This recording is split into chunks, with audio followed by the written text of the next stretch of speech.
हाँ, तो हम लोग कल कहाँ तक पढ़े थे? आज हम लोग उससे आगे बात करना है ना। चलो फिर आज बात करते हैं हम लोग। सबसे पहले तो ये सब मिटा ले। तो हम लोग कल बात किए थे पॉलीजेनिक इनहेरिटेंस के बारे में, है ना भाई। जो भी था उसके बारे में सब बता दिया था और हमारे पास कुछ फॉर्मूला निकल के आया था। क्या था? एक तो था हमारे पास टोटल नंबर ऑफ फिनोटाइप के बारे में था ना। टोटल पॉसिबल फिनोटाइप कितने होंगे उसका फॉर्मूला आया था हमारा 2n+1। यहाँ पे जो n था वो अपने को क्या रिप्रेजेंट कर रहा था? नंबर ऑफ जीन को रिप्रेजेंट कर रहा था। n किसको रिप्रेजेंट कर रहा था? हमारे नंबर ऑफ जीन को रिप्रेजेंट कर रहा था, जैसे कितने जीन किसी कैरेक्टर को रेगुलेट कर रहा है। और साथ ही हम लोग किसकी बात किए थे? उसके बाद हम लोग बात किए थे किसके बारे में? एक दूसरा फॉर्मूला था जब हम लोग बोले थे कि भैया एक डोमिनेंट अलील का कितना कंट्रीब्यूशन होता है किसी भी कैरेक्टर को बनाने में। दूसरा क्या बात किए थे हम लोग? एक डोमिनेंट अलील का कितना कंट्रीब्यूशन होता है किसी भी कैरेक्टर को बनाने में, ये हम लोग बात किए थे। अरे समझ में आया कि नहीं आया? अरे कल यही बात किया था ना भाई। अरे बोलो, अरे यही था ना। तो चलो अब इसके बाद हम लोग अब आगे इसके आगे कंटिन्यू करते हैं, ठीक है भाई। तो अभी देखना हमारे पास कुछ क्वेश्चंस हैं, अपन वो क्वेश्चन करेंगे, ठीक है भाई। तो सबसे पहले अपन क्वेश्चन लिखेंगे, बराबर है। तो सबसे पहले अपन क्या कर रहे हैं? अपन आज क्वेश्चन लिख रहे हैं। तो सबसे पहले आज अपन क्वेश्चन लिखेंगे। तो क्वेश्चन लिखेंगे, पहला क्वेश्चन है इफ अ प्लांट, क्वेश्चन लिखो, इसमें लिखेंगे if a plant which is homozygous for AB gene. यहां बोला इफ ए प्लांट, क्वेश्चन है हमारे पास, if a plant which is homozygous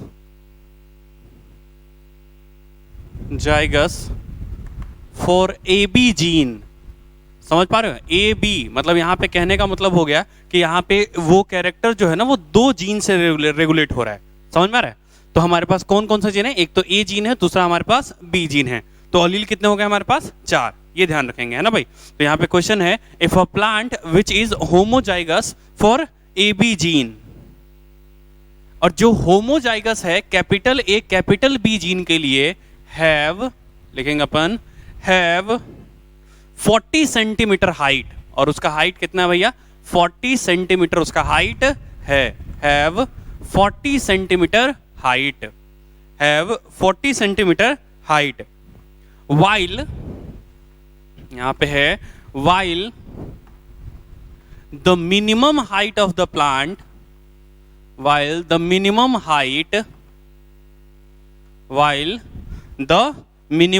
height of plant is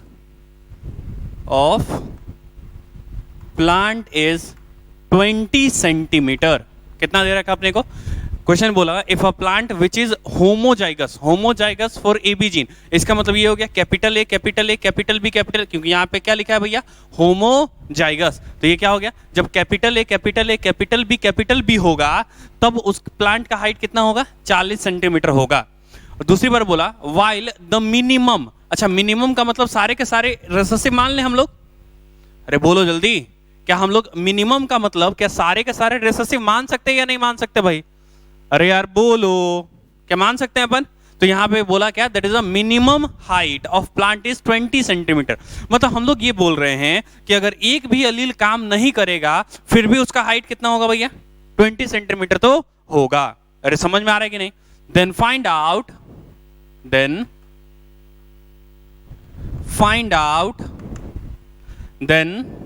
find out सबसे पहला क्वेश्चन है हमारे पास कंट्रीब्यूशन ऑफ डोमिनेंट अलील, मतलब एक डोमिनेंट अलील का कितना कंट्रीब्यूशन है। तो हमारा सबसे पहला तुमको क्या निकालना है?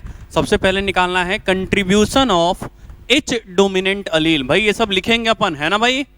तो यहाँ पे अपन इसको करेंगे, है ना भाई। तो सबसे पहला हमारा क्या हो गया? क्या निकालना है तुमको? Then find out the contribution of H dominant allele. एक डोमिनेंट अलील का कंट्रीब्यूशन कितना है? तो हमारा पहला क्वेश्चन क्या हो गया? कंट्रीब्यूशन ऑफ H डोमिनेंट अलील। हमारे पास एक डोमिनेंट अलील का कंट्रीब्यूशन कितना होगा, हम उसकी बात कर रहे हैं। अरे समझ में आ रहा है नहीं आ रहा है?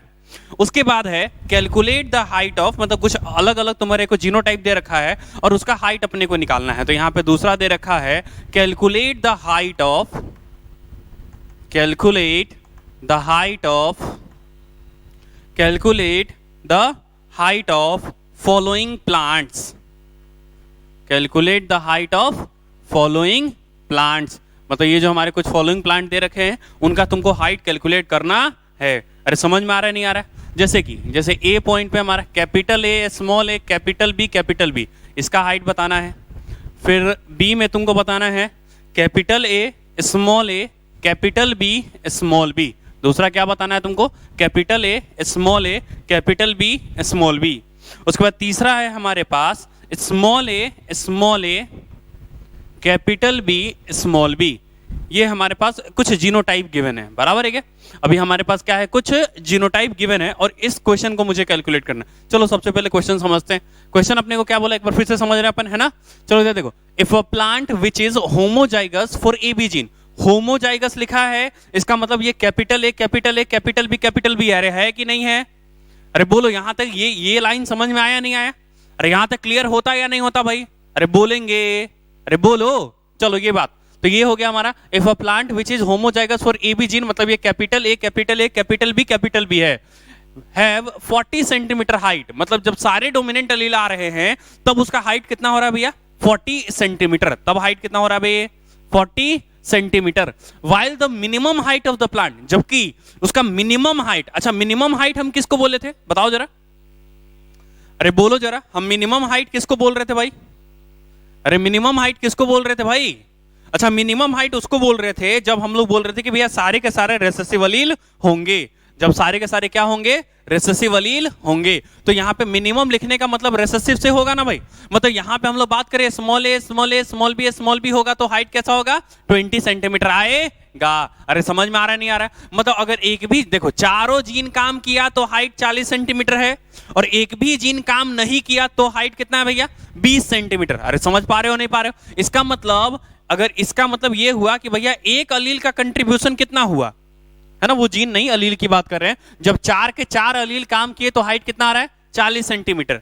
और अगर चारों अलील काम ना करे तो हाइट कितना आ रहा है? 20 सेंटीमीटर। तो 40 में से 20 घटा दो, मतलब 20 सेंटीमीटर जीन की वजह से आ रहा है।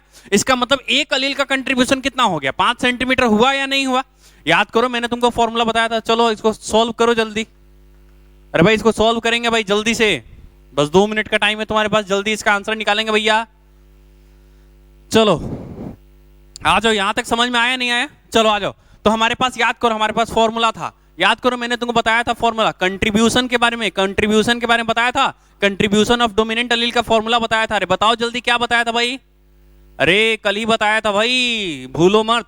अरे बोलो, कुछ बताया था? क्या बताया था भाई? जल्दी बताओ। तो यहां पे हम लोग फॉर्मूला बताए थे क्या? Maximum expression minus minimum expression upon total number of dominant allele, है ना भैया? यहां पे अपने को क्या डालना है? टोटल नंबर ऑफ डोमिनेंट अलील। यहां पे हमको डालना है टोटल नंबर ऑफ डोमिनेंट अलील। अभी देखना कंट्रीब्यूशन की बात करें तो अब कितना आएगा? देखो मैक्सिमम एक्सप्रेशन, अच्छा मैक्सिमम एक्सप्रेशन का मतलब सारे डोमिनेंट, क्या मेरे को सारे डोमिनेंट का दे रखा है क्या? देखो जरा, if a plant which is homozygous, मतलब कैपिटल ए कैपिटल बी सारे डोमिनेंट हुए ना, मतलब 40 सेंटीमीटर। तो यहां क्या लिखोगे? 40 सेंटीमीटर माइनस, अब क्या बोला? मिनिमम एक्सप्रेशन, मतलब सारे रेसेसिव। देखो ये मिनिमम हाइट दे रखा है 20 सेंटीमीटर, तो मिनिमम एक्सप्रेशन कितना है भैया? 20 centimetre upon total number of dominant अलील। बताओ 40 सेंटीमीटर बनाने के लिए टोटल नंबर ऑफ डोमिनेंट अलील कितने हैं? है ना? नहीं समझ में आ रहा है भाई? अरे वापस से समझो भाई, मैं क्या बोल रहा हूं भाई कि यहां पे हमारे पास टोटल जैसे 40 सेंटीमीटर बन रहा है और अगर एक भी जीन काम नहीं कर रहा है तो 20 सेंटीमीटर बन रहा है। और 40 सेंटीमीटर बनाने के लिए कितने अलील है? देखो जीन हमारे पास 2 है ना भैया? अरे जीन हमारे पास 2 है या नहीं है? अगर जीन हमारे पास 2 है तो सिंपल सी बात है ना, अलील 4 होंगे भाई। नॉर्मल कंडीशन बात करो ना भाई। तो यहां पे कितने होंगे? इसको डिवाइड किससे करेंगे? 4 से। अरे करेंगे या नहीं करेंगे? अरे करेंगे या नहीं करेंगे? तो बताओ ये कितना आ जाएगा हमारा? ये आ जाएगा कंट्रीब्यूशन ऑफ ईच डोमिनेंट अलील कितना आएगा? अरे पहला आंसर आ गया क्या? तो हमारा पहला आंसर क्या हो गया? कंट्रीब्यूशन ऑफ ईच डोमिनेंट अलील कितना आएगा भैया? 5 centimetre. Dominant Aleel, contribution of each dominant अलील कितना है भैया हमारे पास 5 सेंटीमीटर। ये हमारा पहला आंसर है कि भैया 5 सेंटीमीटर होगा। अगर 5 सेंटीमीटर होगा इसका मतलब, देखो ये उल्टा बोल दिया मैंने, मैं बोल रहा हूं क्या कि भैया अगर एक अलील काम करेगा, मतलब एक डोमिनेंट अलील आएगा तो उसका हाइट 5 सेंटीमीटर से इंक्रीज करेगा। अरे यहां तक समझ में नहीं आया क्या?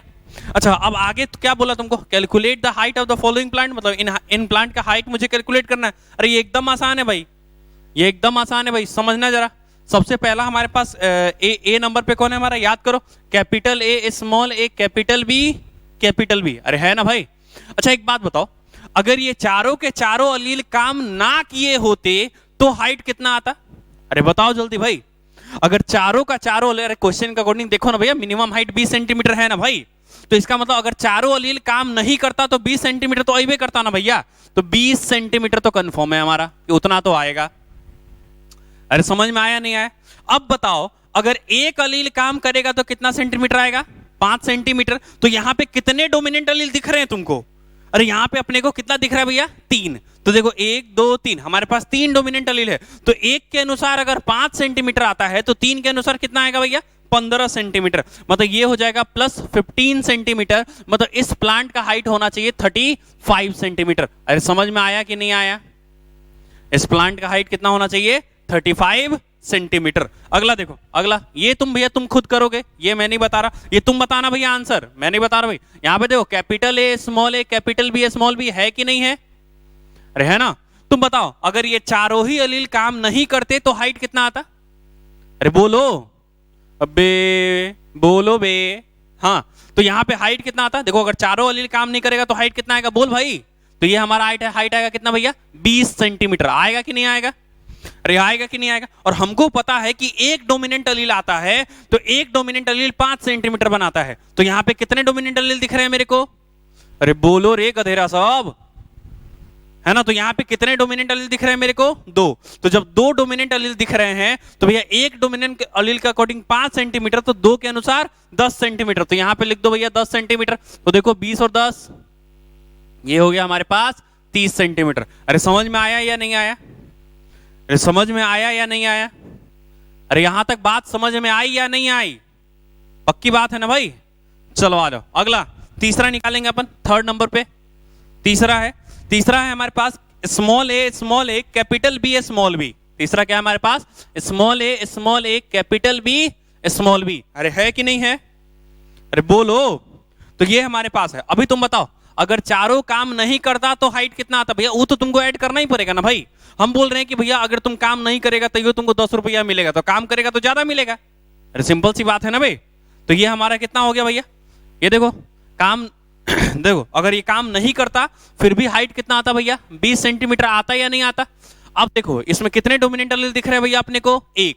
अगर एक डोमिनेंट अलील आएगा तो भैया 5 सेंटीमीटर हाइट बनाएगा कि नहीं बनाएगा? क्योंकि अभी अभी हमारा निकला ना भैया कि एक डोमिनेंट अलील जो है वो 5 सेंटीमीटर बना रहा है। तो यहाँ पे एक डोमिनेंट अलील है, तो अगर एक डोमिनेंट अलील है तो यहाँ पे 5 सेंटीमीटर हाइट बनाएगा और इसके अनुसार ये हो जाएगा 25 सेंटीमीटर। अरे समझ में आया कि नहीं आया भाई? अरे यहां तक कोई तकलीफ है क्या? अरे जल्दी बोलो भाई। अरे यहां तक तकलीफ है तो बताओ भाई, जल्दी जल्दी जल्दी बोलेंगे। अरे यहां तक समझ में आया कि ये कैसे आया भाई? अरे बोलो। क्लियर है? चलो अब एक क्वेश्चन और लिखेंगे और ये क्वेश्चन तुम करोगे, ये क्वेश्चन मैं नहीं करूंगा। और थोड़ा सा ध्यान से करना है ना भाई। अगला क्वेश्चन जो है वो थोड़ा सा अच्छा है, थोड़ा सा सोचना है ना भाई कि क्वेश्चन आखिर कहना क्या चाहता है ना। सीधे ऐसा नहीं कि भैया ये क्वेश्चन ऐसा ही है तो भैया सब अगला भी वैसा ही आएगा, है ना भैया। तो एग्जाम में ऐसा कुछ होने वाला नहीं है, एक ही पैटर्न पे क्वेश्चन थोड़ी आएगा, थोड़ा सा बदल के। मतलब हर क्वेश्चन को ध्यान से पढ़ना, बराबर है क्या? अगर हर क्वेश्चन को अपन ध्यान से पढ़ेंगे तो भैया सही आंसर आएगा। क्लियर है भाई? अरे आया कि नहीं आया रे? बोलो रे बुक्का सब। मिटा दे? चलो मैं इसको मिटा देता हूं। क्लियर है?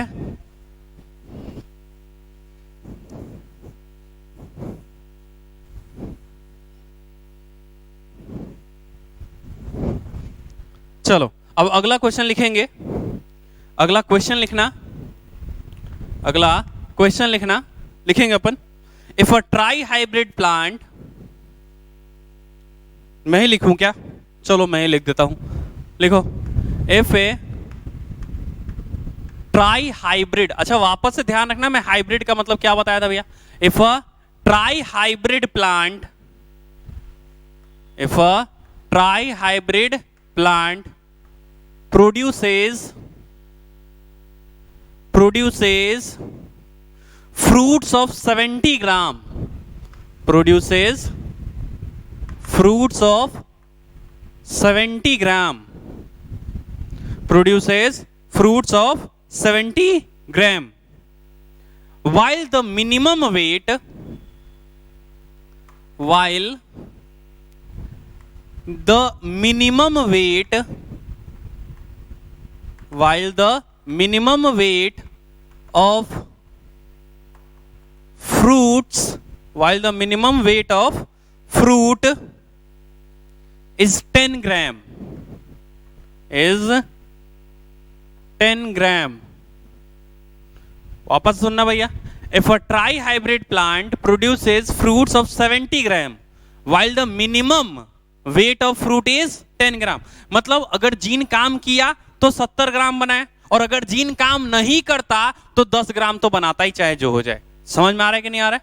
ये क्वेश्चन भैया तुमको करना है, ये क्वेश्चन मैं नहीं करूंगा भाई। क्लियर है भाई? Then find out, then find out, ना सबसे पहला क्वेश्चन वही कांस्टेंट है हमारे पास, वही हमारा आ जाएगा, कंट्रीब्यूशन ऑफ H डोमिनेंट अलील। ये हमारा फिक्स है, तुमको हर एक डोमिनेंट अलील का कंट्रीब्यूशन बताना है। और दूसरा क्वेश्चन है कि भैया बताना है, हम जीनोटाइप देंगे, है ना भैया, हम क्या करेंगे, यहाँ पे क्वेश्चन में तुमको जीनोटाइप गिवन होगा, बराबर है क्या, और जीनोटाइप के अनुसार तुमको क्या कैलकुलेट करना पड़ेगा, उसका वेट कैलकुलेट करना पड़ेगा। तो सबसे पहले तुम क्या निकालोगे, सबसे पहले तुम ये निकालोगे कि भैया मैक्सिमम हाइट कितना है, मिनिमम हाइट कितना है। अच्छा, मैक्सिमम हाइट में से मिनिमम हाइट घटा के अगर तुम उसमें क्या करोगे, डोमिनेंट अलील से डिवाइड करोगे, तो तुमको क्या मिल जाएगा, एक डोमिनेंट अलील की वजह से कितना वेट बनेगा वो तुमको मिल जाएगा। अरे बनेगा या नहीं बनेगा? तो जो भी जीनोटाइप दिया है उसके अनुसार जितने भी डोमिनेंट अलील होंगे उसके अनुसार अपन कैलकुलेट कर लेंगे। अरे बोलो, समझ में नहीं आया? अरे नहीं आया, अरे बोलो ना रे, आया या नहीं आया? चलो, तो इसके आगे अपन देखेंगे। तो ये हमारा क्या है, कंट्रीब्यूशन ऑफ H डोमिनेंट अलील। इसमें लिखेंगे, अगला क्वेश्चन है हमारा, कैलकुलेट द वेट ऑफ, अगला हमारा calculate the weight of, calculate the weight of fruits, calculate the weight of fruits of following genotype. अब मैं यहां पे जीनोटाइप गिवन दूंगा, मतलब दूंगा अभी, फॉलोइंग जीनोटाइप यहां पे। अच्छा, ट्राई हाइब्रिड है, यहां पे लिख दिया तुमको ट्राई हाइब्रिड, मतलब तुम समझ गया होगा कि भैया कम से कम, मतलब कम से कम क्या, ट्राई हाइब्रिड लिखा है तो तीन जीन है, कम से कम वाला कोई बातें नहीं है भाई। चलो इधर देखो, तो हम लोग क्या बोलते हैं यहाँ पे कि हमारे पास कितने भैया, टोटल 3 जीन है जो कि एक कैरेक्टर को रेगुलेट कर रहा है। अरे समझ में आ रहा है या नहीं आ रहा है? अरे बोलो भाई, ये समझ में आ रहा है कि नहीं आ रहा है? क्लियर है? अच्छा, और एक तीसरा पॉइंट तुमको निकालना है कि maximum weight of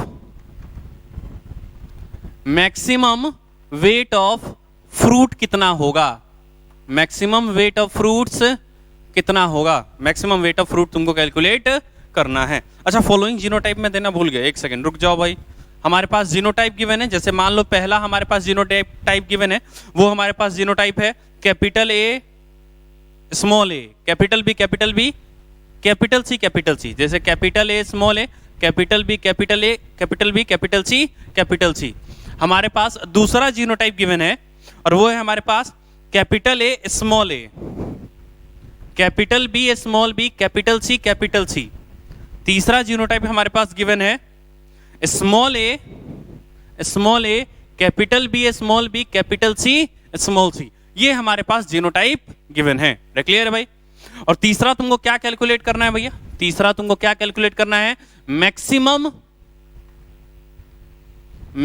weight of fruit. तीसरा तुमको कैलकुलेट करना है maximum weight of fruit. Clear है भाई? ये हमारे पास 3 पॉइंट है, ये तीनों ही निकालेंगे भैया अपन आज ही, अभी। चलो 2 मिनट का टाइम है भाई तुम्हारे पास, जल्दी करो भैया। अरे ये एकदम आसान है भाई, एकदम आसान। तुमको समझ में आ रहा होगा कैसा भाई? अगर ट्राई हाइब्रिड प्लांट है तो वो उसका फ्रूट कितने ग्राम का है? 70 ग्राम का। जबकि अगर मिनिमम वेट उस फ्रूट का देखे तो हमारे पास 10 ग्राम, मतलब अगर एक भी अलील काम नहीं करता तो उसके अनुसार उस फ्रूट का वजन कितना आना था भैया? एक फ्रूट का वजन 10 ग्राम आना था। तो बताओ एक डोमिनेंट अलील का कंट्रीब्यूशन कितना है? और साथ ही तुमसे पूछा है calculate the weight of fruits of the following genotype, मतलब इस जीनोटाइप अगर प्लांट में है, अगर इस जीनोटाइप का प्लांट है तो बताओ इसमें जो फ्रूट आएंगे वो कितने ग्राम के होंगे। बस यही क्वेश्चन, एकदम आसान क्वेश्चन पूछा है, बराबर है क्या? एकदम आसान, इसमें कुछ भी मुश्किल नहीं है। चलो करेंगे, जरा स्पीड में करो भाई, जल्दी जल्दी जल्दी जल्दी करेंगे। अरे जल्दी करो भाई, रुके मत रहो भाई। और लिखना है बे, तुम लोग आराम से सुतना नहीं है, लिखते रहो इसको जल्दी। अरे हो गया क्या? अबे आंसर आया क्या किसी का? अरे आया या नहीं आया भाई? अरे आंसर आया क्या किसी का? चलो आ गया बहुतों का। चलो एक बार हम लोग देखते हैं इस क्वेश्चन को। चलो सबसे पहले अपन इसको सॉल्व करते हैं, सॉल्यूशन। सबसे पहला क्वेश्चन क्या है मेरे को? कंट्रीब्यूशन ऑफ ईच डोमिनेंट अलील, यही निकालना है ना मेरे को। तो हम लोग जब सबसे पहले कंट्रीब्यूशन निकालेंगे तो हमारे पास कंट्रीब्यूशन का फॉर्मूला क्या था भाई? कंट्रीब्यूशन का फॉर्मूला बताओ जल्दी क्या था भैया? वो हमारा क्या था? मैक्सिमम एक्सप्रेशन, बोलो जल्दी, maximum expression minus minimum expression upon total number of dominant अलील, यही था ना भैया? Upon total number of dominant अलील। अरे था या नहीं था भाई? जल्दी बोलो, क्या यही था क्या? जल्दी बताओ। चलो अगर मुझे ये निकालना हो तो यहां पे क्वेश्चन में तो क्या तुमको मैक्सिमम वेट दिया है क्या फ्रूट का? अरे दिया या नहीं दिया? चलो कोई बात नहीं, एक तो 70 ग्राम दिया है, वही अपन डालते हैं। चलो आ जाओ यहाँ पे। तो ये हमारे को कितना दिया है? 70 ग्राम डाल दिया। मिनिमम एक्सप्रेशन तुमको क्वेश्चन में गिवन है, the minimum weight of fruit is 10 ग्राम। तो यहां पे क्या करोगे? माइनस 10 ग्राम। अरे होगा।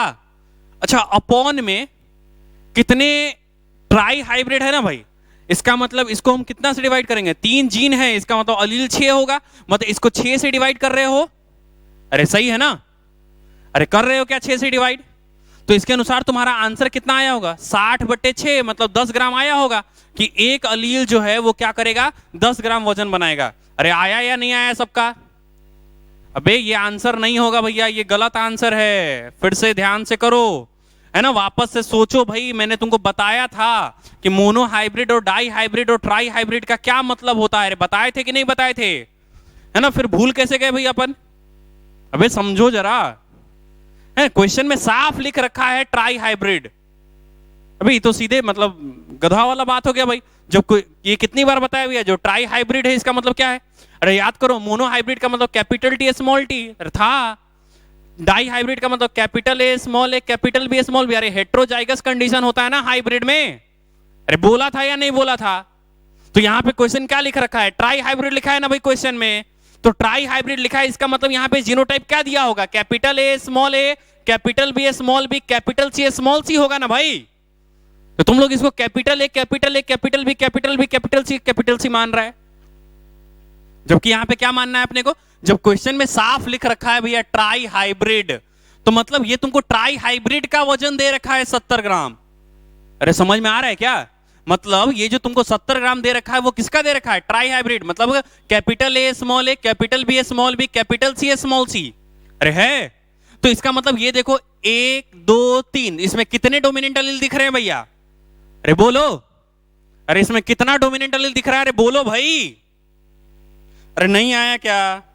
तो इसमें टोटल डोमिनेंट अलील कितना दिख रहा है? 3। तो इसको तुम किससे डिवाइड करोगे? 3 से, क्योंकि क्वेश्चन में तुमको क्या दिया है? Try hybrid. मेरे को पता है भैया, सबने तुम लोग यही करा होगा, capital A capital B capital C, और उसका वजन तुम बता दिया होगा 70 ग्राम। अबे गधा सब, यहाँ नहीं देखा तुम लोग? यहाँ पे क्या पूछा है तुमसे? मैक्सिमम वेट ऑफ फ्रूट पूछा है भैया। अगर मैक्सिमम वेट ऑफ फ्रूट अगर यही होता तो फिर ये पूछता क्या है भाई? अबे समझने वाली बात है ना भाई, सिंपल सी बात एकदम।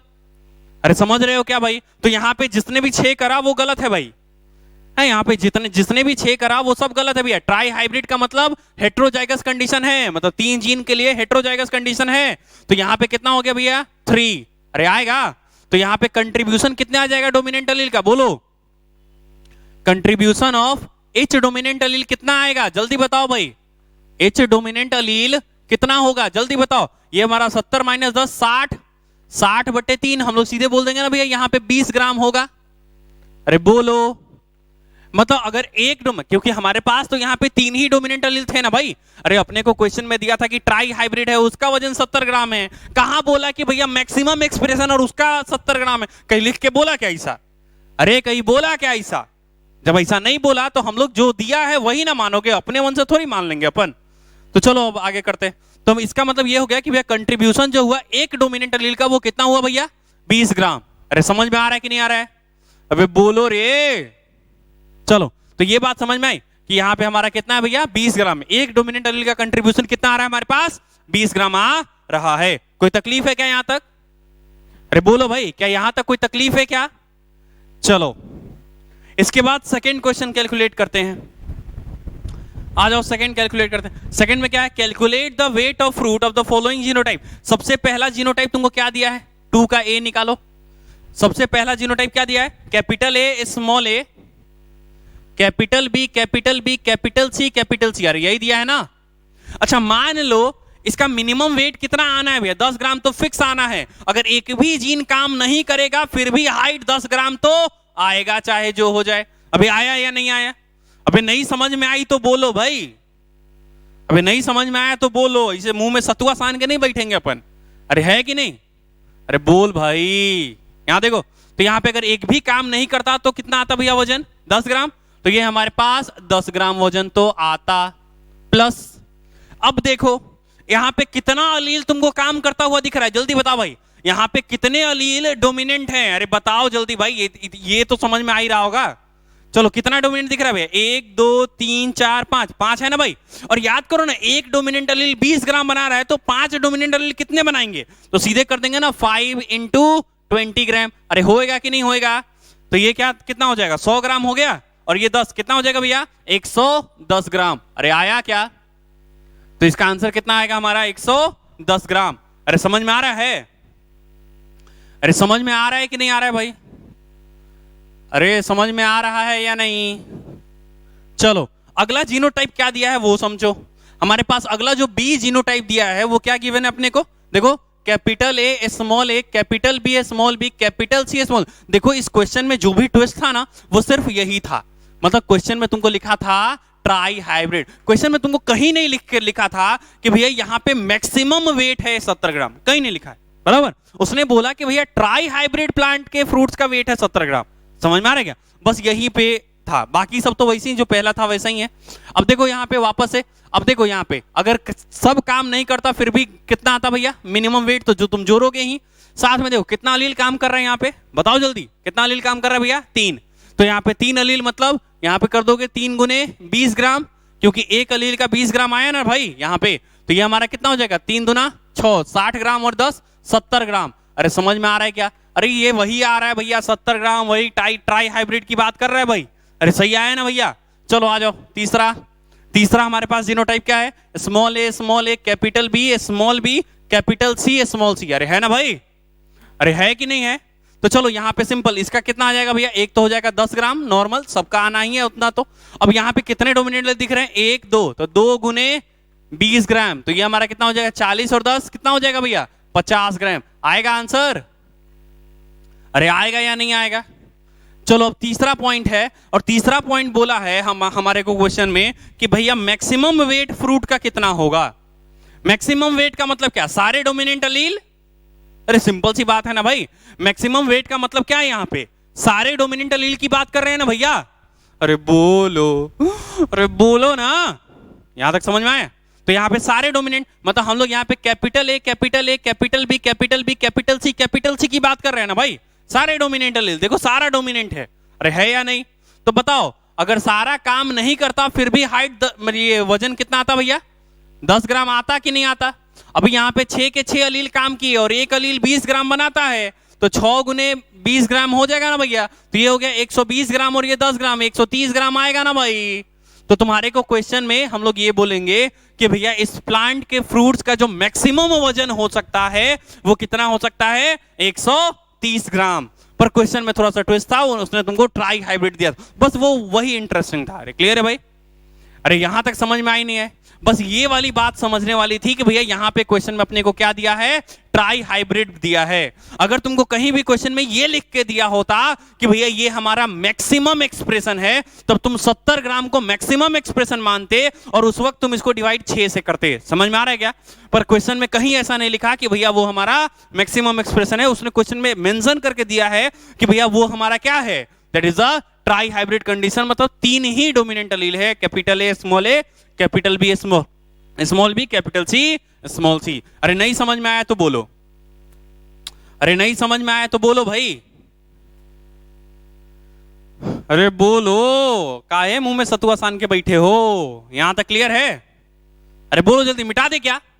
अरे जल्दी बोलेंगे भाई, इतना टाइम नहीं अपने पास, जल्दी बोलो, मिटाएं? अरे मिटा दें, चलो मिटा देते हैं।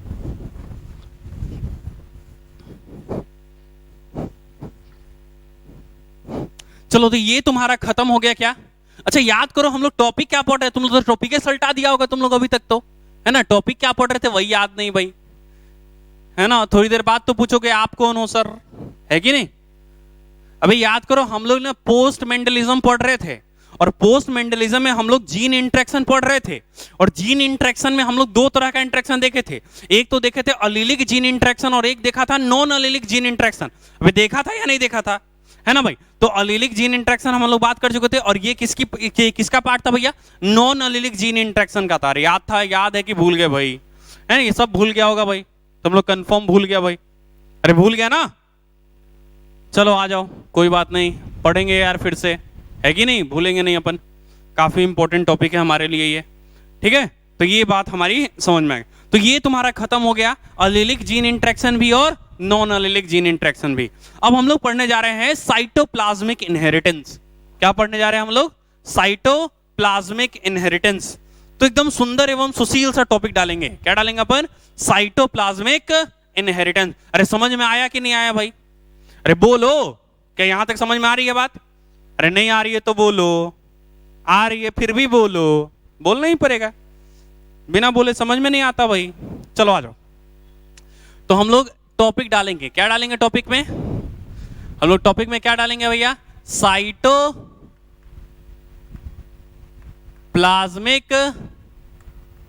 इनहेरिटेंस। थोड़ा सा अच्छे से टॉपिक डालते हैं अपन, है ना भाई? तो हमारे पास टॉपिक है साइटोप्लाज्मिक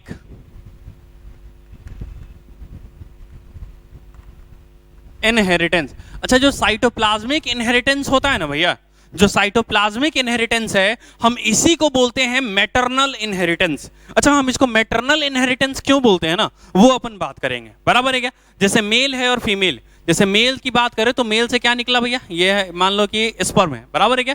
और ये फीमेल एग, तो ये हमारा एग अंदर है ना भाई, ये बाकी एग का छोरो, सिर सीधे एग बनाओ भाई, ये देखो, तो ये क्या है भैया? Female egg.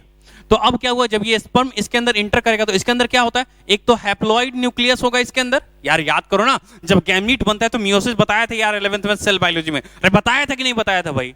है ना भाई? तो यहाँ पे मियोसिस हुआ, यहाँ पे एन है, और यहाँ से ये हमारा एन जाएगा, और ये दोनों फ्यूज होगा, बन के क्या बन जाएगा? 2n। अच्छा, ये वाला एग का न्यूक्लियस है और ये वाला स्पर्म का न्यूक्लियस है। अरे सही बोल रहा हूँ ना? अरे सही बोल रहा हूँ या नहीं बोल रहा हूँ भाई? अरे सही है ना? अच्छा तुमको बता दो, अभी रिप्रोडक्शन तो हुआ नहीं है ना अपना, इसलिए तुमको नहीं पता है, बता रहा हूं मैं। ये जो भैया स्पर्म होता है ना, स्पर्म में हमारा साइटोप्लाज्म ट्रांसफर नहीं होता है ना भैया? वापस से याद रखना कि जो स्पर्म होता है वो साइटोप्लाज्म को कैरी नहीं करता है, वो सिर्फ न्यूक्लियस को कैरी करता है। क्लियर है भाई? केवल किसको कैरी करता है भैया?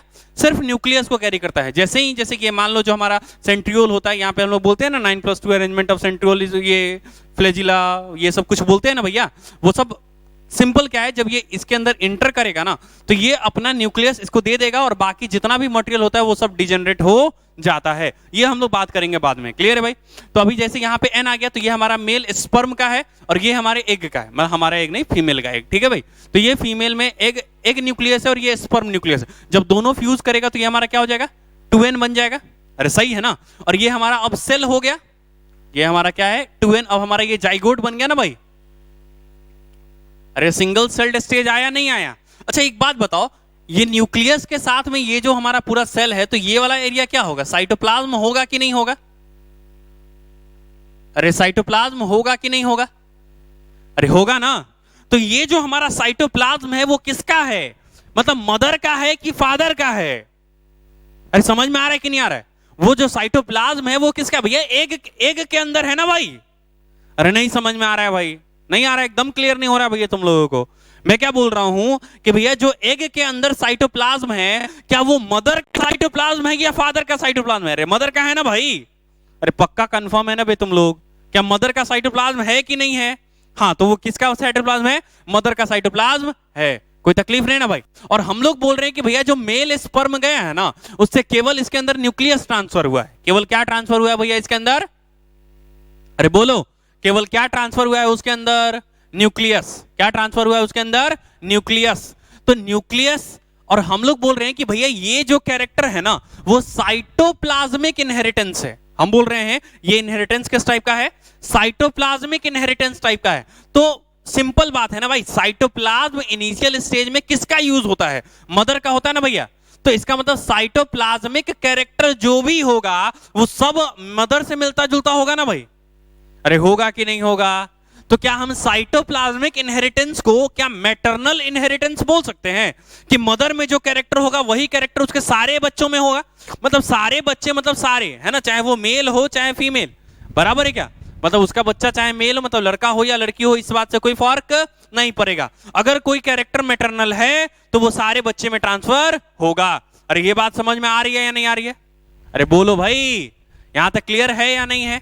तो हम लोग क्या बोल रहे हैं, साइटोप्लाज्मिक इनहेरिटेंस को ही हम लोग दूसरे नाम में क्या बोल सकते हैं भैया, है ना, दूसरे नाम में हम लोग बोल सकते हैं मैटरनल इनहेरिटेंस। अच्छा समझना, मैंने तुमको बोला था कि भैया अगर इनहेरिटेंस होना, याद करो मैंने इनहेरिटेंस को मैंने डिफाइन किया था। मैंने बोला था transmission of character from one generation to next generation is known as inheritance. अरे क्या यही बात किए थे क्या हम लोग? The transmission of character from one generation to next generation is known as inheritance. अरे बात किए थे कि नहीं किए थे भैया? अरे बोलो यार, अरे किया था ना। तो इसमें क्या था हमारा, समझना, इसमें हम लोग बात किए थे, याद करो हम लोग वर्ड अंडरलाइन किए हुए थे, कैरेक्टर। फिर मैंने बोला था भैया अगर कैरेक्टर बनाना है तो इट मस्ट बी, मतलब इसके लिए क्या क्या होना चाहिए भैया, जीन प्रेजेंट होना चाहिए बॉडी के अंदर। अगर हमारे अंदर इस कैरेक्टर के लिए जीन है तो कैरेक्टर बनेगा, नहीं तो हमारे अंदर कैरेक्टर नहीं बनेगा। अरे बोला था कि नहीं बोला था? और बोला था कि भैया खाली जीन प्रेजेंट होने से नहीं होता है ना, वो जीन हमारे बॉडी में जाके काम भी करना चाहिए। तो देखना, चाहे वो साइटोप्लाज्मिक कैरेक्टर हो चाहे वो न्यूक्लियर मतलब न्यूक्लियस के अंदर क्या इनहेरिटेंस हो, समझ में आ रहा है? मतलब न्यूक्लियस के अंदर जो हमारे पास डीएनए है उसमें जो हमारे पास जीन है वो जो कैरेक्टर बनाए उसको हम लोग सीधे बोल देंगे कैरियोप्लाज्मिक इनहेरिटेंस। अरे बोल सकते हैं ना, कैरियो बोल सकते हैं। कैरियो का मतलब न्यूक्लियस होता है ना भैया। तो यहां पे हमारा क्या है, कैरियोप्लाज्मिक इनहेरिटेंस बोल दो। और यहां पे हम लोग क्या बोल रहे हैं, साइटोप्लाज्मिक इनहेरिटेंस की बात कर रहे हैं। तो यहां पे साइटोप्लाज्मिक इनहेरिटेंस अगर हो रहा है मतलब कैरेक्टर एक जनरेशन से दूसरे जनरेशन में ट्रांसफर हो रहा है। अरे हो रहा है कि नहीं हो रहा है भैया? तो हम लोग क्या बोल रहे हैं, कैरेक्टर एक जनरेशन से दूसरे जनरेशन में ट्रांसफर हो रहा है। और बोला था कि भैया अगर कैरेक्टर ट्रांसफर होना है तो उसके लिए जीन होना पड़ेगा। अरे बोला था कि नहीं बोला था भाई? अरे बोला था कि नहीं बोला था कि भैया अगर कोई कैरेक्टर ट्रांसफर होना है तो उसके लिए उसके अंदर जीन प्रेजेंट होना चाहिए। ये बात हम पहले कर चुके थे, बताओ किया था या नहीं किया था भाई? एकदम अरे किया था ना भाई। तो यहां पे हम लोग सिंपल क्या बोल सकते हैं कि इसका मतलब ये हुआ कि साइटोप्लाज्म के अंदर भी कुछ जीन प्रेजेंट हैं। अरे सही है ना? इसका मतलब हम लोग ये बोल दिए कि साइटोप्लाज्म के अंदर कुछ सेल ऑर्गेनेल्स हैं और उन सेल ऑर्गेनेल्स में हो सकता है कि डीएनए हो। अरे याद करो, मैं तुमको पहले भी बता चुका हूं, जैसे कि माइटोकॉन्ड्रिया में बताया था, सेमी ऑटोनोमस सेल ऑर्गेनेल बताया था कि नहीं बताया था? याद करो, मैंने प्लास्टिड में बताया था, क्या सेमी ऑटोनोमस सेल ऑर्गेनेल था या नहीं था? ये सब मैंने बोला था कि नहीं कि इसमें डीएनए होता है भैया, सिंगल होता है, सर्कुलर होता है, नेकेड होता है। अरे बताया था कि नहीं बताया था भाई? है ना? तो ये सब बात मैं पहले बता चुका हूं। तो भैया माइटोकॉन्ड्रिया जो है वो किसका पार्ट है? साइटोप्लाज्म का पार्ट है ना भाई। साइटोप्लाज्म के अंदर ही ना वो सेल ऑर्गेनेल है माइटोकॉन्ड्रिया। और उसका जीन अगर काम करे और मदर में जो कैरेक्टर बना रहा है वही कैरेक्टर उसके बच्चे में बनाए तो क्या ये मैटरनल इनहेरिटेंस? अच्छा, ये कोई जरूरी भी नहीं है कि मदर में वो कैरेक्टर बनेगा तभी उस बच्चे में बनेगा। अरे है कि नहीं? ऐसा भी कोई जरूरी नहीं है, वो अपन बात करेंगे कैसे कि क्यों, ठीक है ना? हो सकता है कि मदर का कैरेक्टर कुछ अलग हो पर उसके बच्चे में वो कैरेक्टर हो, समझ में, उसके सारे बच्चे में हो। क्लियर है? चाहे वो लड़का हो चाहे लड़की हो। चलो इसके आगे हम लोग बात करते हैं। तो ये हमारा क्या है, साइटोप्लाज्मिक इनहेरिटेंस। क्या है हमारे पास, ये साइटोप्लाज्मिक इनहेरिटेंस। तो साइटोप्लाज्मिक इनहेरिटेंस सिंपल किस पे डिपेंड करता है कि साइटोप्लाज्म के अंदर जो सेल ऑर्गेनेल्स है उसके अंदर जो क्या है, डीएनए है। और उस डीएनए को हम लोग क्या बोल सकते हैं, साइटोप्लाज्मिक डीएनए बोल सकते हैं कि नहीं बोल सकते भैया, है ना। उसको हम लोग क्या बोल सकते हैं, साइटोप्लाज्मिक डीएनए बोल, या फिर हम उसको सिंपल बोले तो उसको हम लोग बोल सकते हैं साइटोजीन। साइटोप्लाज्म के अंदर जीन है ना, तो उसको हम लोग क्या बोल सकते हैं, साइटोजीन। अरे बोल सकते हैं। तो अच्छा याद करो ना, साइटोप्लाज्म, प्रोटोप्लाज्म, इस तरह से बोलते हैं ना। तो हम लोग उसको और क्या बोल सकते हैं, उसको हम लोग क्या बोल सकते हैं, प्लाज्मोजीन। याद करो, प्लाज्म लिक्विड वाला पार्ट, बराबर है क्या। तो हम लोग क्या बोलते हैं उसको, हम लोग और क्या बोल सकते हैं, साइटोजीन बोल दो, या फिर और क्या बोल सकते हो भैया, प्लाज्मोजीन। और क्या बोल सकते हो भाई, प्लाज्मोजीन भी अपन बोल सकते हैं। अरे यहां तक समझ में आया नहीं आया।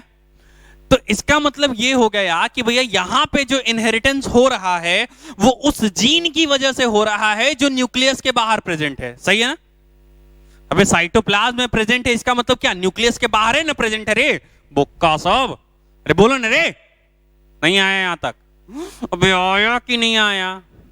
मैं क्या बोल रहा हूं भैया, साइटोप्लाज्म के जीन की वजह से कैरेक्टर आ रहा है, इसका मतलब ये बोले कि भैया यहां पे न्यूक्लियस के बाहर वाले जीन की वजह से इनहेरिटेंस हो रहा है। क्या उसको हम साइटोप्लाज्मिक इनहेरिटेंस बोल सकते हैं। अबे न्यूक्लियस के बाहर कौन होता है, साइटोप्लाज्म है कि नहीं है, अबे है ना। तो हम लोग साइटोप्लाज्मिक इनहेरिटेंस को और क्या बोल सकते हैं, एक्स्ट्रा। मतलब एक्स्ट्रा का मतलब बाहर, अबे एक्स्ट्रा मतलब EXTRA, एक्स्ट्रा मतलब वो होता है एक्स्ट्रा मतलब ज्यादा फालतू, वो सब नहीं, वो हम लोग नहीं बात कर रहे हैं, ठीक है भाई। यहाँ पे एक्स्ट्रा न्यूक्लियर मतलब न्यूक्लियस के बाहर, मतलब यहाँ पे हम लोग क्या बात कर रहे हैं, एक्स्ट्रा न्यूक्लियस, यहाँ पे मतलब न्यूक्लियस के बाहर। तो हम लोग बात करें कि एक्स्ट्रा न्यूक्लियर इनहेरिटेंस बोल सकते कि नहीं बोल सकते भाई, इसको और क्या बोल सकते हैं हम लोग, एक्स्ट्रा न्यूक्लियर इनहेरिटेंस बोल सकते हैं। और अभी अभी बोला कि भैया जो एग में साइटोप्लाज्म होता है स्पर्म में नहीं, मतलब मदर का कैरेक्टर जाएगा, फादर का नहीं, है ना। अब ऐसा नहीं कि फादर का कैरेक्टर जाइबे नहीं करेगा, अबे जो मतलब न्यूक्लियर जीन होगा वो तो जाएगा ही, पर साइटोप्लाज्मिक कैरेक्टर की बात करें तो वो मदर का होगा। समझ में आ रहा है क्या। इसीलिए हम इसको क्या बोलते हैं, मैटरनल इनहेरिटेंस। इसी को हम क्या बोलते हैं, इसको मैटरनल इनहेरिटेंस। अबे समझ में आया कि नहीं आया भाई, अरे समझ में आया कि नहीं आया। इसीलिए हम इसको क्या बोलते हैं, मैटरनल इनहेरिटेंस। अरे कोई तकलीफ है क्या यहां तक, अबे कोई तकलीफ है तो बोलो, जल्दी बोलेंगे भाई, जल्दी जल्दी जल्दी। कोई तकलीफ है क्या यहां तक, अरे सब सतुआ सान के मत बैठो यार, कुछ तो बोलो, अरे मुंह तो खोलो, अरे बोलो। चलो, तो इसका मतलब हम लोग ये बोल दे कि साइटोप्लाज्मिक इनहेरिटेंस की बात करो, चाहे एक्स्ट्रा न्यूक्लियर इनहेरिटेंस की बात करो, चाहे मैटरनल इनहेरिटेंस की बात करो, इसका जो जीन प्रेजेंट होता है वो outside of the nucleus present होता है, तभी तो इसको बोल रहे हैं ना एक्स्ट्रा न्यूक्लियर। नहीं तो काहे बोलते भाई, है मजा थोड़ी आ रहा है बोलने में जो ऐसा बोलेंगे, नहीं। तो यहां पे हम लोग सिंपल क्या बोल सकते हैं कि भैया इसका जो जीन प्रेजेंट है वो outside of the nucleus present होता है, इसलिए हम इसको बोलते हैं एक्स्ट्रा न्यूक्लियर इनहेरिटेंस, सही है ना। तो लिखना यहां पे the inheritance of those character, मतलब इसमें हम लोग बात करेंगे, इसमें सिंपल किसकी बात कर रहा है, the inheritance of those character जिसका जीन कहां प्रेजेंट है, बोलो जल्दी, जिसका जीन कहां प्रेजेंट है, जिसका जीन कहां प्रेजेंट है, whose genes are present in cytoplasm, whose genes are present in cytoplasm. आया नहीं आया भाई, इसका जीन कहां प्रेजेंट है भैया, साइटोप्लाज्म के अंदर प्रेजेंट होता है। अरे यहां तक समझ में नहीं आई तो बोलो, और यहां तक आ गया तो भी बोलो, अरे बोलो। यहां तक क्लियर है, अरे यहां तक क्लियर है क्या।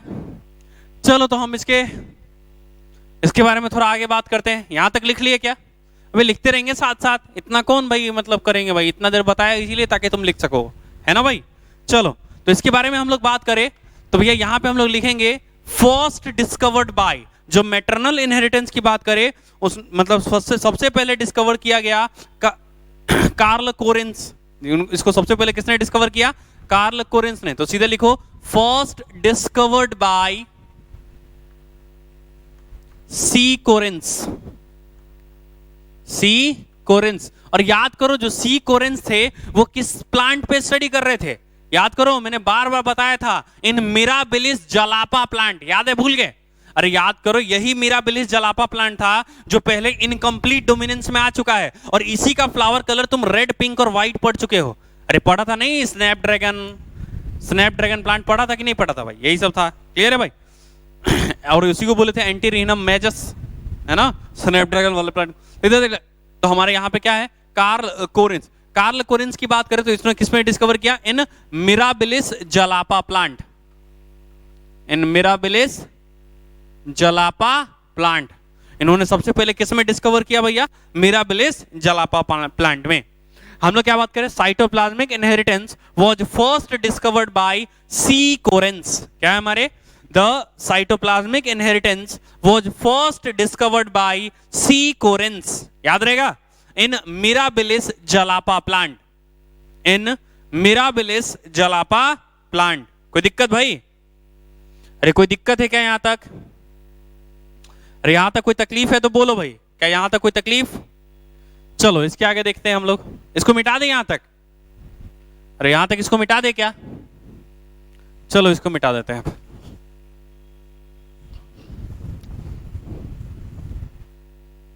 चलो आ जाओ, अब आगे बात करते हैं हम लोग। आगे हमारा जैसे सिंपल है, देखो हम लोग बात करें, जैसे मान लो ये कोई भी सेल है, बराबर। हम लोग मान लेते हैं कि ये कोई भी एक सेल है। अच्छा, सेल के अंदर क्या होगा भैया? न्यूक्लियस। अरे होगा कि नहीं होगा? अरे सेल के अंदर क्या होगा भैया? न्यूक्लियस। तो हम लोग ये बात करें कि भैया ये वाला हमारे पास क्या है? न्यूक्लियस है, और ये वाला जो रीजन है वो हमारे पास क्या है? साइटोप्लाज्म है। क्या है हमारे पास? साइटोप्लाज्म।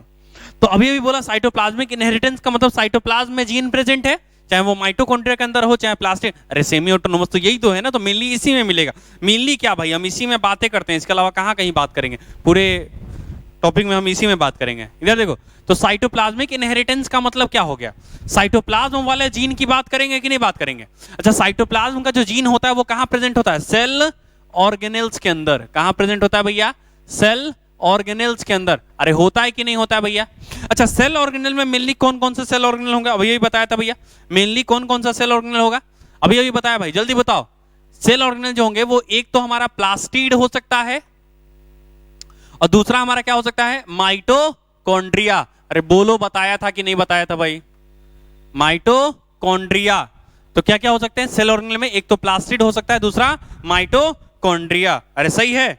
और हम लोग क्या बात कर रहे हैं कि भैया जो हमारे पास सेल ऑर्गेनेल है उसके अंदर क्या प्रेजेंट होता है भैया? डीएनए प्रेजेंट होता है, और इसको हम लोग बोलते हैं साइटोजीन। क्या बोलते हैं हम लोग इसको?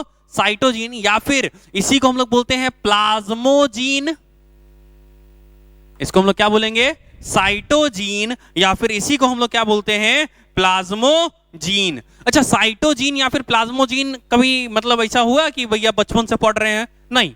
तो हम लोग ये बात करें कि भैया ये बहुत कम होता है ना, है ना। जो भी हमारे पास जीन होते हैं वो सब ट्रांसफरेबल भैया, मतलब हम लोग बात करें कि भैया जो न्यूक्लियस में होता है डीएनए, वही हम हमेशा पढ़ रहे होते हैं। तो हम लोग ये बोले कि भैया जो हमारा साइटोजीन या फिर जो हमारा प्लाज्मोजीन होता है वो वेरी लेस अमाउंट में होता है, बहुत कम, मतलब वेरी लेस, वेरी लेस। अच्छा याद करो, मैंने तुमको याद करो बताया था सम total of all the gene, जब बताया था तो उसको याद करो, मैंने बोला था जीनोम। अरे बोला था कि नहीं बोला था? सम total of all the gene जब बोला था तो क्या बोला था? उसको हम लोग बोले थे जीनोम। लेकिन जब साइटोजीन का सम टोटल करेंगे ना तो उसको हम लोग बोलेंगे प्लाज्मोन, क्योंकि प्रोटोप्लाज्म प्लाज्म के अंदर प्रेजेंट है, बराबर है क्या? तो हम लोग क्या बोलेंगे बोलो तो? Sum total of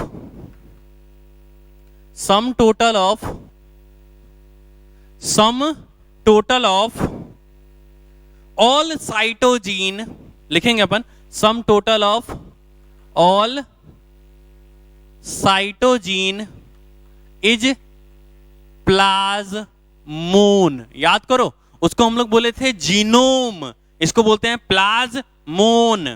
plasm one मत बोलना रे, प्लाज्मोन। याद रहेगा यहां तक? अरे बोलो मियाँ, क्या याद रहेगा क्या यहां तक? अरे क्या करता मियाँ यार, बोलता नहीं मियाँ तुम लोग। यहां तक समझ में आता कि नहीं आता मियाँ? अरे बोलो। साथ में जब अगली बात करें हमारे न्यूक्लियस की, तो न्यूक्लियस के अंदर क्या होता है भैया, बताओ जरा। न्यूक्लियस के अंदर डीएनए था। अरे यार ये तो हम लोग बचपन से पढ़ते आ रहे हैं ना, तो इसके अंदर हमारे पास डीएनए है। और याद करो ना, न्यूक्लियस के लिए वर्ड यूज किए थे, याद करो ना, हम लोग बोल रहे थे यूकैरियोटिक, प्रोकैरियोटिक, अरे ये सब करते हैं, याद करो। उसके लिए हम लोग वर्ड यूज किए थे कैरियन, याद है? अरे याद है? तो हम लोग यहाँ पे डीएनए किसके अंदर प्रेजेंट है? न्यूक्लियस के अंदर। तो हम लोग इसको क्या बोल सकते हैं? कैरियोजीन्स। क्या बोल सकते हैं हम लोग इसको? कैरियोजीन्स। क्या बोल सकते हैं हम लोग इसको? कैरियोजीन्स। अरे याद रहेगा। और कैरियोजीन्स जो है वो कम अमाउंट में होगा या ज्यादा अमाउंट में होगा? बोलेंगे जल्दी। तो भैया ये ज्यादा अमाउंट में होगा। समझ में आ रहा है? साइटोजिन कम होता है, कैरियोजिन ज्यादा होता है। जल्दी करो, ये वाला लिख लेंगे अपन, है ना भाई? ये हमारा एक सेल है साइटोप्लाज्म है, ये न्यूक्लियस है। साइटोप्लाज्म के अंदर सेल ऑर्गेनेल है, जैसे प्लास्टिड हुआ ये माइटोकॉन्ड्रिया, उसके अंदर डीएनए होता है, उसको हम लोग साइटोजीन या फिर प्लाज्मोजीन बोलते हैं, जो कि बहुत कम अमाउंट में होता है। और साइटोजीन मतलब साइटोप्लाज्म के अंदर जितने भी जीन होते हैं उन सब का जोड़ कर दे, मतलब सम टोटल ऑफ ऑल साइटोजीन, उसको मिला के हम लोग प्लाज्मोन बोलते हैं। जबकि न्यूक्लियस के अंदर जितने भी जीन होते हैं उन सबका सम टोटल निकाले तब हम उसको जीनोम बोलते हैं। अरे याद है कि भूल गए भाई? अरे ये सब बात हम पहले कर चुके हैं भैया, ऐसे मत करो भाई, पहले हम बात कर चुके हैं ये सब। अरे बोलो, यहां तक कोई तकलीफ? आगे बात करें क्या हम लोग? अरे आगे बात करें या नहीं करें? क्या इतना मिटा दे क्या? अरे जल्दी बताओ भाई, कर लिया? अरे लिख लिया ना? चलो फिर मिटा देते हैं अपन।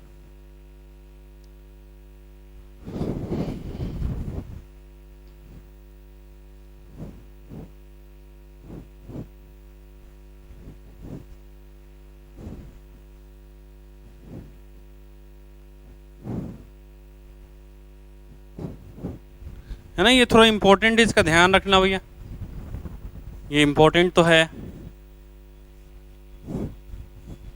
चलो आगे बात करें। तो चलो हम लोग क्रॉस देखते हैं थोड़ा सा, मतलब हम लोग क्या बताएं वो देखो। हम लोग बोले कि भैया ये मेल और ये फीमेल, तो ये मेल और वो फीमेल। अच्छा, मेल की बात करें तो मेल से केवल क्या आता है, जैसे मान लो ये मेल स्पर्म है, तो मेल से केवल क्या आता है? न्यूक्लियस, मतलब यहां से सिर्फ क्या निकलता है? न्यूक्लियस निकलता है। समझ में आ रहा है क्या? और फीमेल से पूरा का पूरा क्या आएगा? एग। समझ में आ रहा है क्या? अरे बोलो। तो ये हमारी नहीं, फीमेल है सीधे, तो ये फीमेल, तो ये न्यूक्लियस, और ये देखो इसका साइटोप्लाज्म है कि नहीं, है ना भाई? अच्छा देखो, ये वाला न्यूक्लियस निकला और ये दोनों न्यूक्लियस फ्यूज करेगा, है ना, तब जाके जाइगोट बनेगा ना। ये हैप्लॉइड न्यूक्लियस है, ये भी हैप्लॉइड न्यूक्लियस है, दोनों मिलेगा तो फिर ये डिप्लॉइड न्यूक्लियस बनाएगा। क्या बनाएगा भैया? डिप्लॉइड न्यूक्लियस बनाएगा।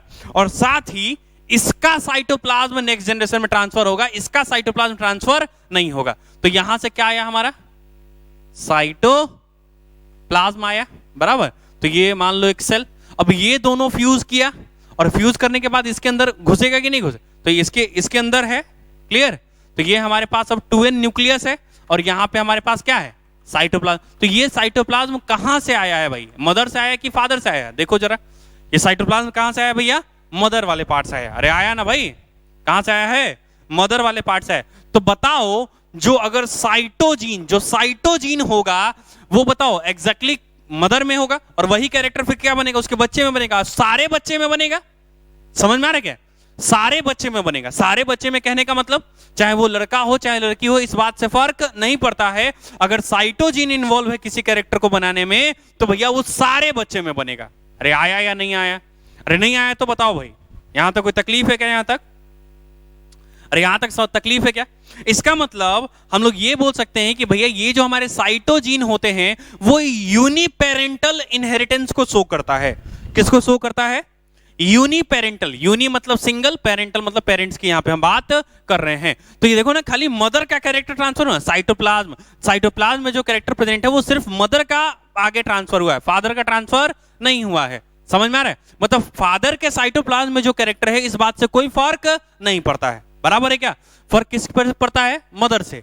इसीलिए हम इसको क्या बोल सकते हैं? सोज सोज यूनिपेरेंटल, क्या बोल सकते हैं हम लोग इसको, सोज यूनिपेरेंटल इनहेरिटेंस। ये किसको दिखाता है, यूनिपेरेंटल इनहेरिटेंस को दिखाता है। सोज यूनिपेरेंटल इनहेरिटेंस, सोज यूनिपेरेंटल इनहेरिटेंस। और ये जो यूनिपेरेंटल इनहेरिटेंस है ये एसेंशियली किससे जाता है भैया, थ्रू फीमेल पेरेंट। किससे जाता है भैया, through female parent, through female parent. समझ में आ रहा है कि नहीं आ रहा है भाई, अबे आया नहीं आया भाई, बोलो भाई। अच्छा, फीमेल पेरेंट से जाता है क्या, इसीलिए हम इसको बोलते हैं क्या, also known as maternal inheritance, है ना भाई। फीमेल पेरेंट से जाता है, बस इसीलिए हम इसको क्या कहते हैं, also known as maternal inheritance. अरे बोलो, यहां तक नहीं समझ में आया तो बोल भाई, अरे नहीं आया तो बोलो, अरे बोलेंगे ना यार। तो ले, also known as maternal inheritance. अरे समझ में आया, समझ में आया क्या, इसी को हम लोग क्या बोलते हैं, मैटरनल इनहेरिटेंस, मैटरनल इनहेरिटेंस। अच्छा तुम एक बार सोचो जरा, है ना भाई, एक बार याद करो, जो मेंडल किया था वो मेंडल कुछ स्पेशल क्रॉस करवाए थे, जैसे कि था रेसिप्रोकल क्रॉस था। मतलब एक बार हम लोग क्या किए थे, मेल को टॉल लिए थे, फीमेल को डॉर्फ, और मेंडल ने क्या बोला, फिर से पलट दो, अब मेल को डॉर्फ ले लो और फीमेल के टॉल ले लो। तो याद करो वो कैरेक्टर चेंज नहीं हुआ था, फिर उस पे फीमेल का कोई फर्क नहीं पड़ा था। क्यों नहीं पड़ा था, क्योंकि भैया वो पर्टिकुलर कैरेक्टर क्या था क्योंकि वो जो हमारा पर्टिकुलर कैरेक्टर था वो क्या था, अरे बोल भाई, वो जो एक पर्टिकुलर कैरेक्टर था वो क्या था, वो पर्टिकुलर कैरेक्टर डीएनए से कंट्रोल हो रहा था, जो कि न्यूक्लियस में प्रेजेंट है। अगर मदर के साइटोप्लाज्म से कंट्रोल हो रहा होता, साइटोप्लाज्मिक जीन उसमें इन्वॉल्व होता, तो फिर अगर मदर को हम रिवर्स मतलब रेसिप्रोकल क्रॉस करवाते तो हमारा रिजल्ट चेंज हो जाता। अरे होता या नहीं होता, तुम सोचो ना भाई। जैसे मैं बोल रहा हूं कि मान लो कि मदर के अंदर कोई एक्स कैरेक्टर है, तो ये, और हम बोल रहे हैं कि भैया ये कंट्रोल हो रहा है न्यूक्लियस से। किससे कंट्रोल हो रहा है, न्यूक्लियस से। और फादर के अंदर वाई कैरेक्टर है, तो मान लो अगर वाई डोमिनेंट हुआ तो बच्चे में एक्स और वाई दोनों मिलेगा, तो क्या वाई डोमिनेंट हो जाएगा कैरेक्टर। अच्छा ये एक्स वाई नहीं मानो तो मेल मेल फीमेल मान लेगा तुम लोग, ए मानो बी मानो, बराबर, स्मॉल ए मानो। चलो, तो ये काम नहीं किया, ये काम किया, तो फादर का आ रहा है कि नहीं आ रहा है, कैपिटल ए आ जाएगा। अरे समझ में आ रहा है कि नहीं आ रहा है भाई, ये गैमीट है ना, इसीलिए एक एक लिखा है, नहीं तो दो दो लिखा था, सही है।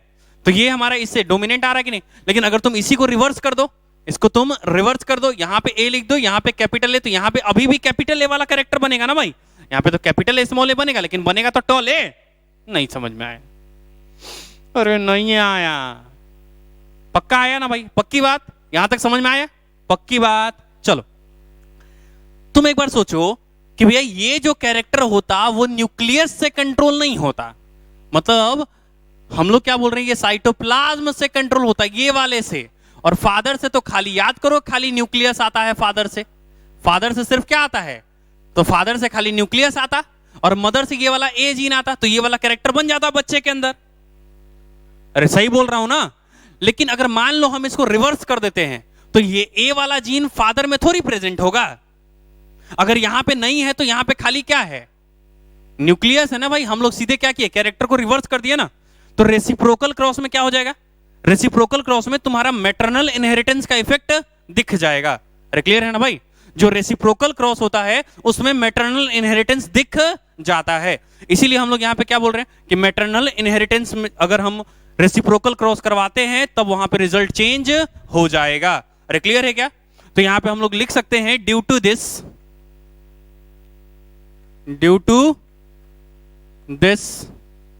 the result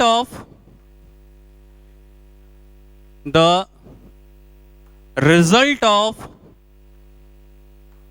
reciprocal cross, the result of reciprocal cross changes, reciprocal cross ये चेंज मत लिखो, सीधे लिख दो विल बी डिफरेंट, कुछ अलग आएगा, विल बी डिफरेंट।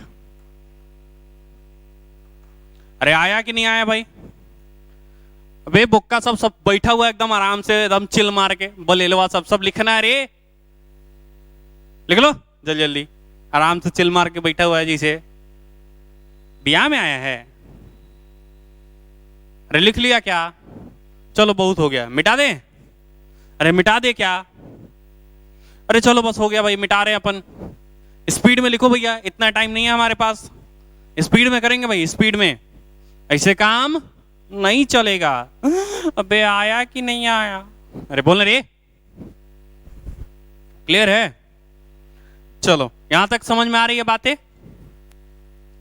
अब देखना, अब बात है कि हमारे पास साइटोप्लाज्मिक इनहेरिटेंस कितने तरह के होते हैं।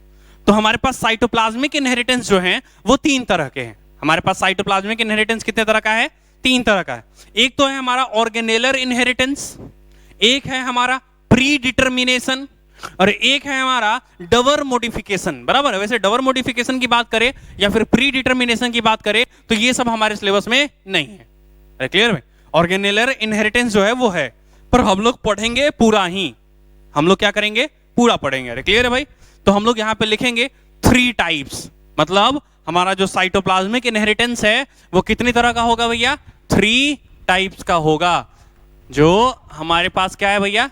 साइटोप्लाज्मिक इनहेरिटेंस है वो कितनी तरह का हो जाएगा? अरे बोलो कितनी तरह का? 3 तरह का। कितनी तरह का भैया? 3 तरह का होगा। अरे समझ में आ रहा है कि नहीं आ रहा है भाई? तो इसमें जो हमारा सबसे पहला है वो है हमारा ऑर्गेनेलर। सबसे पहला है हमारा ऑर्गेनेलर इनहेरिटेंस। क्या है हमारे पास सबसे पहला? ऑर्गेनेलर इनहेरिटेंस। ऑर्गेनेलर इनहेरिटेंस।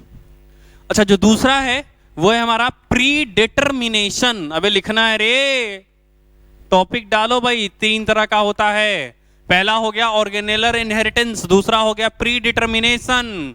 अरे लिखना है भाई, आराम से सुत्तल मत रहो भैया, ऐसे काम नहीं चलेगा, लिखो। ये 3 तरह का हो गया। एक है हमारा ऑर्गेनेलर इनहेरिटेंस, दूसरा है हमारा प्री डिटर्मिनेशन, और तीसरा है हमारा डवर मॉडिफिकेशन। Door modification. अबे डवर मत पढ़ना, अबे डोर मॉडिफिकेशन बोलते हैं सीधे इसको। बराबर है क्या? इसको हम लोग क्या बोलते हैं? Door modification. क्या है हमारे 3 तरह के? ऑर्गेनेलर इनहेरिटेंस, फिर है हमारा प्री डिटर्मिनेशन, फिर है हमारा डोर मॉडिफिकेशन। अरे बोलो कितने तरह के हमारे पास? 3 तरह के। कौन कौन सा? ऑर्गेनेलर इनहेरिटेंस, फिर क्या है हमारे पास? प्री डिटर्मिनेशन, फिर क्या है हमारे पास? Door modification. अरे बोल भाई, साथ में बोलेंगे। अरे साथ में बोलेंगे तभी याद रहेगा, ऐसे याद नहीं रहता है भाई। बोलो बोलो बोलो जल्दी, है ना? 3 टाइप्स का है। सबसे पहला कौन सा है भैया? ऑर्गेनेलर इनहेरिटेंस। दूसरा कौन सा है हमारे पास? Pre determination. और तीसरा कौन सा है हमारे पास? डवर मॉडिफिकेशन। अरे याद रहेगा? एक बार फिर से बोलेंगे भाई। सबसे पहला क्या है हमारे पास? ऑर्गेनेलर इनहेरिटेंस। दूसरा क्या है हमारे पास? Pre determination. और तीसरा क्या है हमारे पास? डवर मॉडिफिकेशन। अरे याद रहेगा ना भाई? अबे याद रहेगा या नहीं रहेगा? पक्की बात? अरे यहां तक याद रख लोगे ना भाई? अरे कंफर्म है क्या? ये याद रख लोगे भाई? तो अब हम लोग क्या करेंगे ना, एक एक करके पढ़ेंगे। बराबर? हमारे पास 3 तरह का है, और इसमें हम लोग सबसे पहला क्या पढ़ने जा रहे हैं? ऑर्गेनेलर इनहेरिटेंस। यहां तक लिखो जल्दी। अरे जल्दी लिखेंगे भाई यहां तक। अरे जल्दी लिखेंगे भाई यहां तक। हो गया क्या? अरे हो गया क्या? चलो अब इसको मिटा रहे हैं अपन। तो हम लोग सबसे पहला टॉपिक डालना है, ये तीनों लिख लेना, और उसके बाद सबसे पहला टॉपिक डालना, that is the organellar inheritance. डाल दिए? सबसे पहला टॉपिक अपन डालेंगे ऑर्गेनेलर इनहेरिटेंस। ऑर्गेनेलर इनहेरिटेंस। अच्छा, जो ऑर्गेनेलर इनहेरिटेंस होता है ना, इसको हम लोग बोलते हैं ट्रू साइटोप्लाज्मिक इनहेरिटेंस। इसको हम लोग बोलते हैं true cytoplasmic inheritance. True cytoplasmic inheritance. और जो याद करो, मैंने तुमको बताया था, first discovered by Carl Correns in Mirabilis jalapa plant. अरे बोला था कि नहीं बोला था? अरे बोलो। अरे बोला था ना? चलो इधर देखो। तो यहां पे हम क्या है, ये इसको हम लोग क्या बोल रहे हैं? True cytoplasmic inheritance. और जो कार्ल कोरिन्स ने डिस्कवर किया था वो यही है, that is the organellar inheritance. तो यहां पे लिखेंगे first discovered by first discovered by Karl Correns. Karl Correns. और तुमको भैया प्लांट पहले से याद है, कौन सा प्लांट था हमारे पास? अरे बोलो, कार्ल कोरेंस ने किसमें डिस्कवर किया था? जल्दी बताओ भाई। अरे बोलो यार, तुम लोग बोलता ही नहीं है यार, गजब हाल है। चलो, first discovered by Karl Correns in Mirabilis jalapa plant. अरे याद रहेगा। अच्छा, ये जो ऑर्गेनेल, नाम से क्लियर है भाई, एकदम नाम से क्लियर। ऑर्गेनेलर इनहेरिटेंस मतलब सेल ऑर्गेनेल की वजह से इनहेरिटेंस होगा। और याद करो ना, सेल ऑर्गेनेल कहां प्रेजेंट होता है? न्यूक्लियस के अंदर कि साइटोप्लाज्म के अंदर? अरे सेल ऑर्गेनेल कहां प्रेजेंट होता है? न्यूक्लियस के अंदर कि साइटोप्लाज्म के अंदर? तो हमारा सेल ऑर्गेनेल प्रेजेंट होता है न्यूक्लियस, ये साइटोप्लाज्म के अंदर। अरे याद है ना? अरे याद है ना? तो यहां पे हम लोग क्या लिख देंगे? Due to cell organelles. ये किसकी वजह से है? सेल ऑर्गेनेल्स की वजह से। और याद करो, मैंने तुमको बताया था कि जो सेल ऑर्गेनेल्स होते हैं वो मेनली हमारे कितने तरह के यहां पे हम लोग बात किए थे जिसकी वजह से साइटोप्लाज्मिक इनहेरिटेंस होगा। याद करो, मैंने दो ही बात किया था ना भाई। एक तो हमने बात किया था प्लास्टिड्स के बारे में, और एक मैंने बात किया था माइटोकॉन्ड्रिया के बारे में। भूल गए अपन? अरे भूल गए ना अपन? कंफर्म भूल गए भाई? तो याद करो, मैंने बोला था ये किसकी वजह से है? सेल ऑर्गेनेल की वजह, ड्यू टू सेल ऑर्गेनेल। और सेल ऑर्गेनेल मेनली हमारे पास अभी दो ही तरह के हैं जिसकी वजह से क्या होता है? साइटोप्लाज्मिक इनहेरिटेंस होता है। और वो हमारा क्या है? एक तो हमारे प्लाज्मिड्स की बात करते हैं और एक हमारे माइटोकॉन्ड्रिया की बात करते हैं। अरे क्लियर है भाई? एक हम लोग किसकी बात करते हैं? प्लाज्मिड्स की बात करते हैं। और एक हम लोग किसकी बात करते हैं?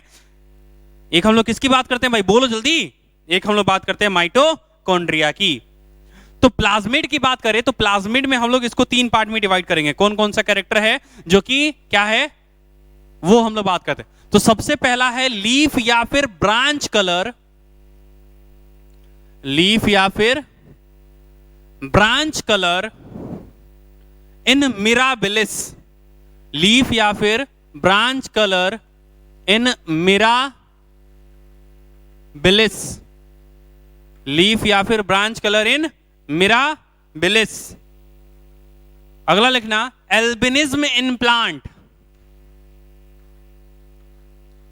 Albinism in plant. Albinism in plant.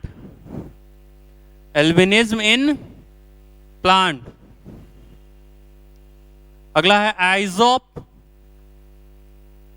IOJAP, आयोजैप inheritance in मेज।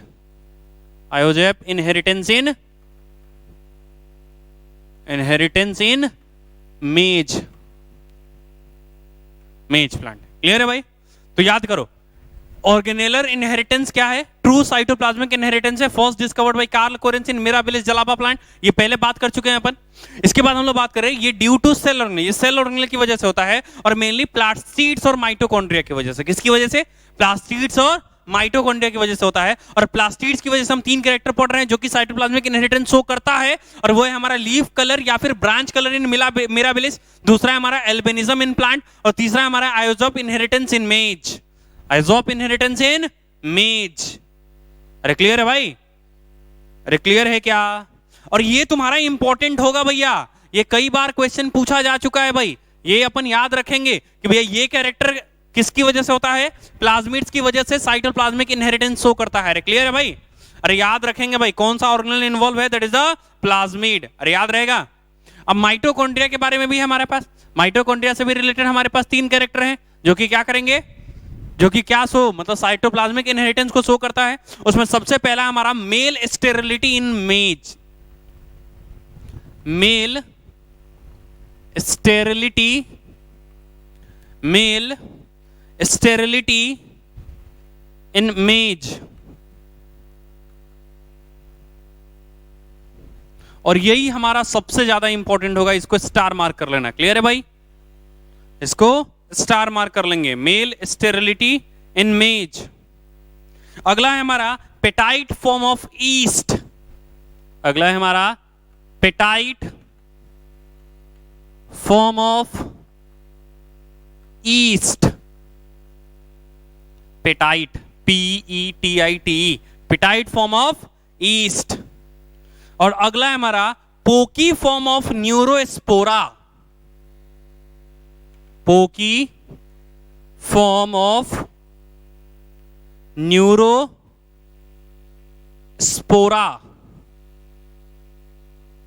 न्यूरोस्पोरा, अरे याद रहेगा, poke form of Neurospora. Poke form of Neurospora, यहां तक लिखेंगे जल्दी, जरा स्पीड में लिखो भाई, स्पीड में जल्दी करो। इसमें सबसे ज्यादा इंपॉर्टेंट तुम्हारा होगा मेल स्टेरिलिटी इन मेज। मेल स्टेरिलिटी इन मेज, ये हमारा सबसे ज्यादा इंपॉर्टेंट रहेगा। क्लियर है भाई? ये अपने को मतलब काफी बार पूछा गया, कई एक बार ना एग्जाम में लिख दिया था फीमेल स्टेरिलिटी इन मेज, और भैया वो ऑप्शन गलत था, है ना भाई? यहां पे था मेल स्टेरिलिटी, है ना भाई? या फिर कहीं लिख देता है मेल फर्टिलिटी इन मेज, नहीं वो भी गलत है। फिर मेल स्टेरिलिटी की बात करते हैं, स्टेरिलिटी बराबर, फर्टिलिटी नहीं। अरे जो बच्चा पैदा नहीं कर सकता ना उसको स्टेराइल बोलते हैं, और जो बच्चा पैदा कर सकता है उसको हम लोग फर्टाइल बोलते हैं, बराबर है क्या? हम लोग क्या बोलेंगे, जो बच्चा पैदा कर सकता है उसको क्या बोलेंगे, फर्टाइल, और जो बच्चा पैदा नहीं कर सकता उसको क्या बोलते हैं, स्टेराइल, बराबर। इसीलिए हम लोग यहाँ पे है मेल स्टेरिलिटी मेज, मतलब मेज के जो कुछ मेल पोर्शन होंगे वो स्टेराइल होंगे, मतलब उनसे फिर सीड नहीं बनाया जा सकता है। क्लियर है भाई? ये थोड़ा अपन याद रखेंगे। क्लियर है? कोई दिक्कत तो नहीं ना? अरे याद रहेगा यहां तक? पक्की बात? मिटा दें? चलो इसको मिटा रहे हैं अपन।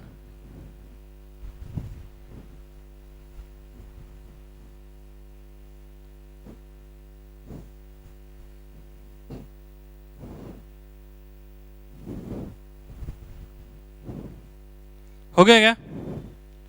चलो इसके आगे फिर अपन कल कर लेंगे, है ना?